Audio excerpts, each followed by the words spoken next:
So before I read, some things you gotta know. The main character, his name is Cable Garcia. He's coming from a hospital on a bus because he had a nasty spill down the steps at CSUN, Casa Northridge. I went to CSUN. Yeah, do you? Yeah, Cool, I went to yeah. CSUN. Well, there's a lot of parts in here that take place there. So this is after he's been in a gang, after he's been through, you know, everything as a teenager. Now he graduated from high school and he's in college. But he's a bit of an alcoholic, a bit of a drunk, and he fell down the steps after fighting with a girl who was his girlfriend named Chrissy. But they had broken up. He doesn't remember. He's so drunk, and they got into a huge fight. He ended up chasing her, and then he fell down the steps. And he's just coming from the hospital with some fresh stitches in his head. He's on the bus. A crazy-looking black fool wearing sunglasses gets on the bus at the next stop and sits next to a Korean lady who's holding her purse with its serpentine straps winding around her calloused hands. He stays on 2 stops, leans over like he's going to tell her something, then licks her whole cheek and gets off of the bus like nothing strange happened. She's sitting petrified and in disbelief that his tongue ever left his mouth. The bus driver never saw it, and she froze before she could scream. She froze as his gaze closed in on her and his instinct bade his head to move ever nearer to her drowsy eyes. She looks around and sees me look away before our eyes meet. I look back to see her pull a napkin from her face and wipe his physical presence from her cheek. The Mexican guy saw it and I saw it, but the rest of them are wearing headphones, staring out of the waxy windows or sleeping in a soundless sawmill of serenity. Our eyes collide as she puts the napkin in her purse, and her eyebrows tell me I'm a coward. I feel like a coward whenever I watch the innocent lose their innocence and I do nothing. I can't save the world. Superheroes exist in inky stapled pages, and in the hour and some odd minutes it takes a movie to roll through a plot and a series of clumsy subplots.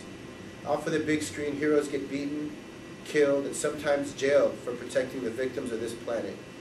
I push the plastic strip that makes the ding sound, telling the conveniently blind bus driver that some loser in the back wants to exit and continue his pointless life outside of his designated transport coffin for the day, clunking down an empty, apathetic avenue.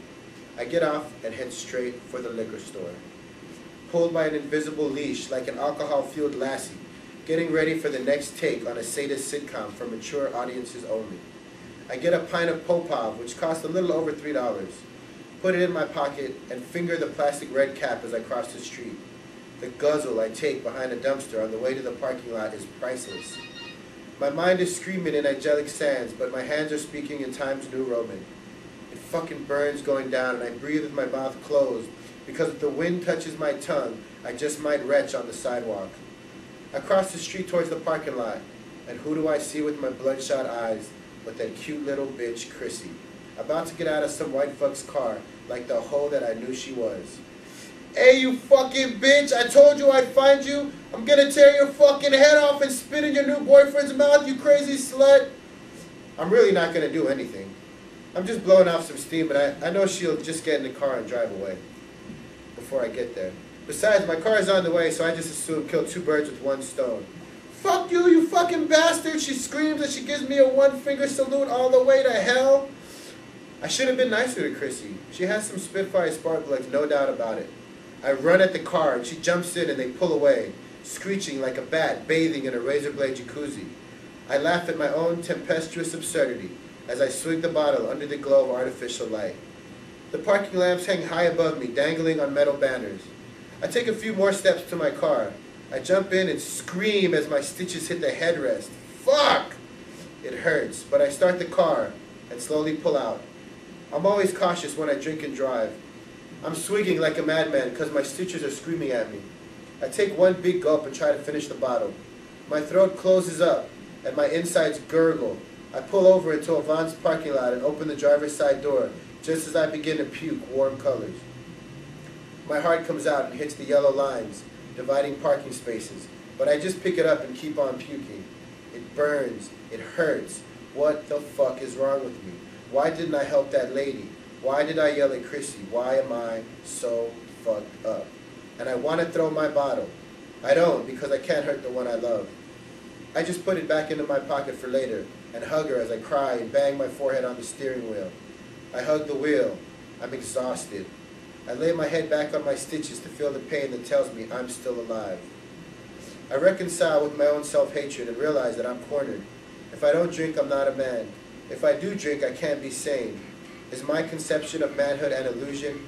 Could I have been wrong about everything all of these years? This must be pondered and deliberated more before I make any decisions. This is not a dilemma for the faint at heart. This is a problem that I must solve before it solves me. Right now, I need to get home. I take one more swig to wash the taint of vomit off of my dry tongue, and I slowly pull out of the parking lot. If I make it home, I'll never drink again. I swear. Very good passage. Thanks. Woo! Thanks. And of course, you know, in the next chapter, he's drinking again. So, I have a lot of family members like that. yeah.